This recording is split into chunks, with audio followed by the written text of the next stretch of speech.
Nietzsche solía decir, con una expresión muy afortunada, como son todas las suyas, mi genio está en mi nariz, en su capacidad para oler, ¿no?, para ventear el futuro.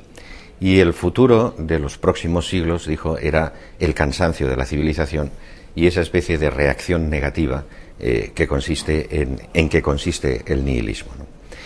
Por lo tanto, es que Nietzsche radiografió muy bien y con mucha anticipación algunos de los fenómenos que las sucesivas guerras mundiales, la primera y la segunda, iban a poner absolutamente de manifiesto. Por una parte, la pérdida de los discursos de la legitimación y por otra parte, el vacío absoluto de las, o casi absoluto, de las referencias positivas, de los códigos axiológicos. Filósofo, poeta, filólogo, esteta, rebelde, niño, loco. Friedrich Wilhelm Nietzsche no es solo uno de los pensadores más influyentes del siglo XIX, sino que se ha convertido en referencia inevitable del pensamiento posmoderno. Su actualidad sigue siendo indiscutible hoy en la necesidad de recuperación de códigos éticos, políticos, axiológicos y estéticos, y como paradigma alternativo y vigente a la actual deriva de esta suerte de nihilismo actual, globalizador y neoliberal, que ha dado la espalda a la cultura trágica nietzscheana, la del arte, la creativa, la verdaderamente democrática, por la participación en ella de las diferencias intensivas de cada uno. Kant, cuando le preguntaban Was ist Aufklärung, ¿qué es ilustración? Y decía entonces, sapere aude, atrévete a saber. Nietzsche, consciente de que está respondiendo a las necesidades de transformación, de cambiar el mundo y de dar lugar a otra epocalidad, otra temporalidad, en otro lugar, en otro tiempo, contestaría a ese lema, a ese reto kantiano, esta vez diciendo, atrévete a ser libre para crear. Para poder aprender a ser libres y entonces crear, nos es indispensable hacernos cargo no solamente de el impacto de Nietzsche y de la lectura de Nietzsche en cada uno de nosotros, sino de cómo ha transformado ya la filosofía del espíritu y por lo tanto las ciencias que llamamos humanas, las Geistwissenschaften, las ciencias del espíritu, es decir, la filosofía del arte, la filosofía de la política, la filosofía de la historia, la filosofía de la religión y la filosofía de la filosofía, haciendo que sea consciente de ser hermenéutica. El legado de Nietzsche es prácticamente coetáneo al gran ajuste de cuentas del mundo del siglo XIX, que es la Primera Guerra Mundial. El verdadero advenimiento del siglo XX no va a tener lugar hasta 1918 y traerá consigo el fin de un conjunto de reglas que marcaban las pautas de la civilización occidental. No es de extrañar el enorme impacto de la filosofía nietzscheana, puesto que la crítica a ese orden establecido, así como la deconstrucción de los elementos que lo integran, ya había sido llevada a cabo por el filósofo alemán. Y de manera más exhaustiva incluso que el propio Marx, que no se había salido de la órbita hegeliana o de lo que postulaba Freud, siempre dentro del marco de un contexto positivista de ciencia. En Nietzsche hay una radical negación de los conceptos que integran la cultura dominante. Hoy Nietzsche sirve bastante y viene muy bien para crear una actitud rebelde. Ya lo decía Albert Camus en su libro El hombre rebelde, que Nietzsche, al haber sido una especie de barómetro que había percibido la atmósfera y había habitado el clima del nihilismo y se había dado cuenta de que algo andaba mal, Nietzsche se había convertido entonces en un fomento y una incitación a la rebelión, a la no aceptación de lo establecido como lo establecido de una vez para siempre. A partir de esta lectura o de esta proposición de Albert Camus sobre Nietzsche en su libro El hombre rebelde, podemos decir con otro premio Nobel de literatura, con Thomas Mann, que la lectura de Nietzsche supera el afán de mejora de la humanidad que han podido tener otras filosofías o otros pensadores al mostrar radicalmente que el camino actual está equivocado. Desde la muerte de Nietzsche, en la eclosión del cambio de siglo que asiste a los albores de las corrientes de pensamiento, políticas y artísticas, las cuales marcarían nuestro tiempo, el filósofo alemán ha sido reivindicado de manera sucesiva, no solo por la filosofía, sino desde el arte, la literatura y la música. Su pensamiento tuvo una amplia y rápida recepción. Aún en vida ya fue objeto de veneración en muchos artistas de su tiempo, que calcan personajes o temas que llevan la impronta nietzscheana. Que es lógico que, digamos que en esta especie de, por una parte, denuncia de la irracionalidad de aquello que parecía un mundo fundado, un mundo ordenado y basado en reglas, y de otra parte, el alumbramiento de un mundo que tiene que ser pensado en ausencia de esas mismas reglas, esto se haya sentido como un problema común a la literatura, he citado a Thomas Mann ya, al arte, ¿no? Estoy citando algunas vanguardias, ¿no? Pero por ejemplo la Neue Sachlichkeit, ¿no? el New Objectivism. Pues ¿qué es esto? Sino precisamente esta profunda lección nietzscheana, en parte rupturista, en parte inauguradora, ¿no? Y lo mismo en la música, cuando en el Así habló Zaratustra Richard Strauss cita el gran tema inicial del libro de Nietzsche con anotación en la partitura, está señalando no solo una identidad de principio, sino exactamente marcando la decisión épica de un final, ¿no? Le ha seguido Colli, ya desde el principio, con aquello, cosa detto veramente Nietzsche, ¿qué ha dicho verdaderamente Nietzsche?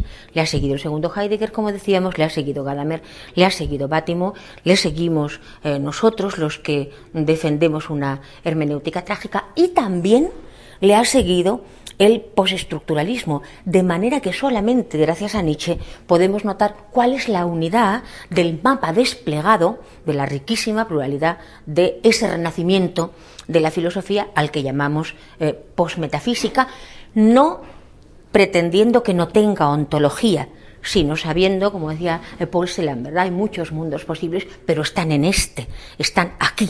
Y depende precisamente de esa capacidad de amor y de olvido del resentimiento y de apuesta por la recreación el que puedan emerger esos mundos posibles. El pensamiento nietzscheano abre paso a una ontología estética. La estética deja de ser un mero epicureísmo, una forma de fomentar la sensibilidad y lo relativo a la apariencia y al cuerpo, y alcanza una dimensión ontológica con Nietzsche que le da una importancia esencial y plena. Todo lo que tiene que ver con la sensibilidad no es ya, como en Kant, una estética trascendental, sino que las condiciones de la sensibilidad, además de habitar la mente, se van en el espacio y el tiempo y serían analizables como teoría del conocimiento.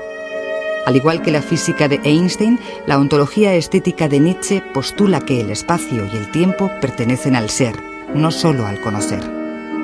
Cuando Nietzsche está pensando el eterno retorno, está pensando en términos de ontología estética del espacio y el tiempo y ontología política capaz de dar lugar a un porvenir que no sea una repetición de la indiferencia, de la guerra y del capital como crisis permanente que es el motor precisamente de un capitalismo nihilista que termina por eliminar toda diferencia de lugar y toda diferencia temporal. El eterno retorno es una ontología estética del espacio y del tiempo, de la sincronía, precisamente la misma que permiten nuestros medios de comunicación, precisamente la misma que permite la reproposición audiovisual de la telemática, ya sea en la red de Internet, ya sea en los medios de comunicación.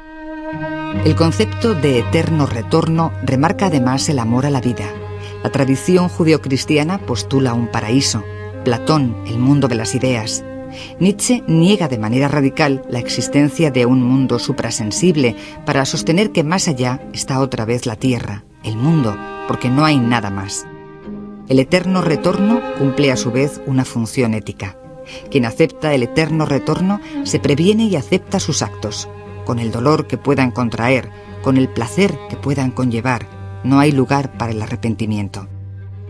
Preferiría ser el más humilde y el más modesto de los labriegos mortales que pueblan la tierra antes que ser el rey del mundo de los muertos. Son un claro ejemplo de la negación de todo el mundo suprasensible frente al mundo sensible, que había quedado desvalorizado por un platonismo de carácter gnóstico que eliminaba finitud, cuerpo y materia. Y de nuevo, el Nietzsche griego recoge esta valoración de la antigüedad y la convierte en intempestiva, es decir, válida para todos los tiempos, para todas las épocas, no de ayer, no de hoy, del porvenir. La afirmación de la vida frente a un mundo de absoluta permanencia de esencialidades inmutables y eternas, la muerte de Dios. El Dios del Antiguo Testamento, el Dios todopoderoso, el Dios infinito, inagotable, el Dios patriarcal y el Dios de la venganza, del espíritu de la venganza, del juicio, del premio, del castigo, el Dios escatológico, el Dios de la salvación. Este es el que ha dejado de ser ningún modo de foco de articulación sociológico, político, histórica, lo cual significa, como luego más tarde el nietzscheano Lyotard explicitara en los años 80, que ha muerto ese Dios, entraña sobre todo la disolución de los grandes metarrelatos, es decir, la disolución de la credibilidad de la metafísica de la historia judeocristiana como promesa escatológica de salvación de una humanidad sin tragicidad, sin muerte, sin olvido, sin dolor, sin malentendido, sin ambigüedad, es decir, de un hombre y una mujer que no tuvieran ni cuerpo, ni limitación, ni ignorancia, ni contradicción. Todo esto es lo que incluso ha llegado a resultar indeseable después de la labor que vienen haciendo, por referencia, una retroreferencia a Nietzsche, los hijos y las hijas de Nietzsche. A partir de Hegel, que es el primero que formula lo de que Dios ha muerto, aparece Nietzsche y es el que le da este valor positivo, es decir, si Dios ha muerto, es decir, si la cultura judeocristiana católica en sus dos vertientes, y el siglo XX ha acabado por confirmar que justamente el catolicismo religioso de la Iglesia Católica ya estaba feneciendo y el del socialismo-comunismo ha fenecido a lo largo de las monstruosidades del siglo XX, nos encontramos con que, con esta sociedad post-capitalista avanzada, básicamente burguesa, de la razón instrumental, y frente a eso, ¿qué se contrapone?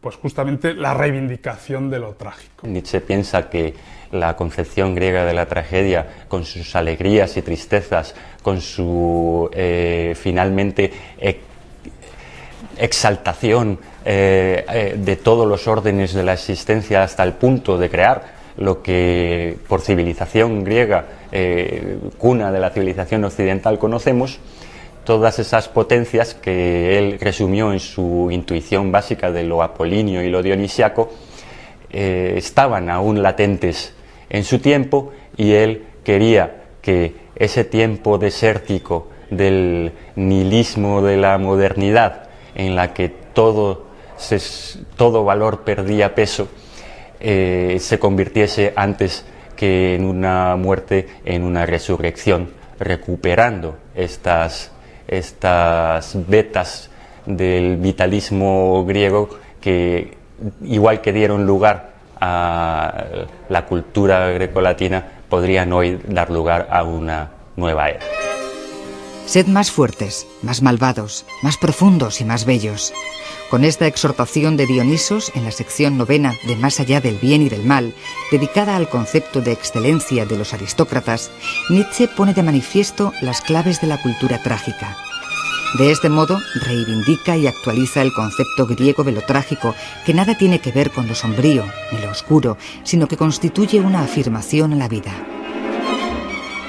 Nietzsche insistía en que la tragedia clásica, y los griegos que la compusieron no eran en absoluto pesimistas, sino que, al contrario de lo que les había parecido a los del movimiento contrario, que podría decirse que es el movimiento que anima a la Ilustración y a la modernidad, la tragedia era alegre. La tragedia era alegre porque valoraba la finitud, la existencia, la vida como un todo, en el que sus múltiples aspectos no quedaban eliminados ni desconsiderados. ¿Cuál es en definitiva, la reivindicación profunda de lo trágico, el concepto de vida y de muerte. El concepto burgués de vida y muerte es el concepto en el que hay que raspar todo lo que significa muerte y para llenarnos de seguridades, de seguridad social, de la seguridad ambiental, de la seguridad nacional, y para eso vas raspando todo lo que significa riesgo, es decir, vas suprimiendo la posibilidad de muertes y te vas quedando con la vida segura.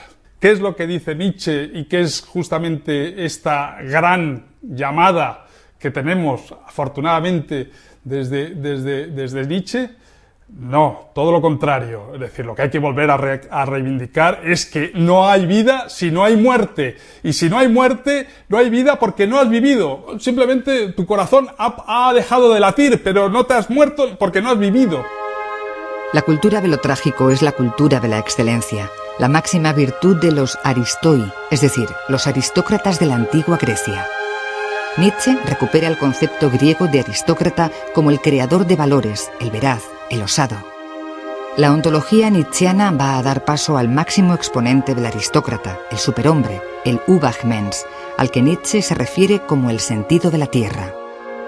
El Übermensch, yo creo que esto lo ha puesto de manifiesto fundamentalmente Gianni Vattimo en nuestros días ya de una manera definitiva, es el hombre de buen temperamento, el hombre de buen talante, el que es capaz de convertir la necesidad en virtud, el hombre de buen humor que puede incluso soportar el enorme dolor, el desconcierto, el absurdo que hay en la vida de cada uno de nosotros, afirmando creativamente las posibilidades que hay en esa misma necesidad y no en otra, ¿verdad? Es decir, el sujeto que quiere volver a reivindicar su propia excelencia, crear sus valores y, por lo tanto, rebelarse contra cualquier poder constituido. ¿Cómo combate eso el poder político sobre todo mundial, pero sobre todo del occidente liberal capitalista desde el año 1945? Por una construcción muy inteligente, que es disminuyamos la intensidad vital de los ciudadanos. Si disminuimos la intensidad vital y les damos el nuevo opio, que ya no es solo la religión, porque la religión ya, claro, como buena ficción, pues ha tenido su historia, pero toda ficción se gasta. Y por lo tanto, si ya esa ficción de la religión y del catolicismo no sirve, ¿cuál es la nueva droga, el nuevo opio que podemos utilizar para disminuir la intensidad vital del ciudadano, por lo tanto someterlo y dejarle al ciudadano como bestia satisfecha? No como bestia más entera, que era el aristócrata para Nietzsche. Para Nietzsche el aristócrata era el bárbaro, eran las bestias más enteras. No, ahora es la oveja satisfecha, como ha sido a lo largo de la historia. Pero ¿cuál es el nuevo invento? A través de la supresión del dolor. El individuo es soberano, no se atiene a las leyes vigentes, sino que, como el artista crea leyes nuevas a las que él mismo se somete, crea una nueva estética. El concepto de superhombre, así como el de voluntad de poder, han sido deformados y malinterpretados por el nacionalsocialismo, probablemente por formar parte de una doctrina tan abierta, lo cual nunca ha hecho justicia al propio Nietzsche, que ya en sus escritos llevó a cabo una feroz crítica al Estado prusiano y al antisemitismo incipiente de su tiempo. Nietzsche, lejos del individualismo radical, está pensando en la unión de una comunidad de artistas, una comunidad de creadores, una comunidad de personas que no sigan una fe, una iglesia, un partido, un pueblo, una nación, un colectivo predeterminado que de alguna manera les absorba y les anule como individuos, pero al mismo tiempo que formen una comunidad o un grupo que transforme la realidad establecida. Hay que leer a Nietzsche como se lee a Aristóteles. Eso es mucho más profundo de lo que parece, porque no solo hay que leerlo como un ontólogo, como ha hecho la hermenéutica, sino que hay que leerlo como al Aristóteles que afirma contra la inversión del mundo, dirá Nietzsche, de los alucinados del trasmundo, invertir el platonismo. Por lo tanto, dar primacía a la acción comunitaria, que es la acción estética, que es la acción del arte, darle primacía sobre la acción, en realidad movimiento le llamaba Aristóteles, no acción, individual, que lo que hace es entrar en conflagración con los otros para producir. No es lo mismo, ¿verdad?, enlazarse por la diferencia participativa que enlazarse por la confrontación. Y la producción competitiva solo le interesa realmente al capital. No es la única manera de producción, de poiesis, de creatividad. Sobre todo no lo es para la paz. En cualquier caso, es primero correcto decir que con Nietzsche se inaugura la ontología estética, y es también correcto decir que el sendero que marca Nietzsche para esa concepción, y que no puede ser el del humanismo denunciado por Heidegger, ¿no?, queda abierto como un interrogante para pensar todavía, ¿no? Lo cual nos lleva a repetir la actualidad de Nietzsche, ¿no? Es que estamos pensando en el marco de los problemas nietzscheanos.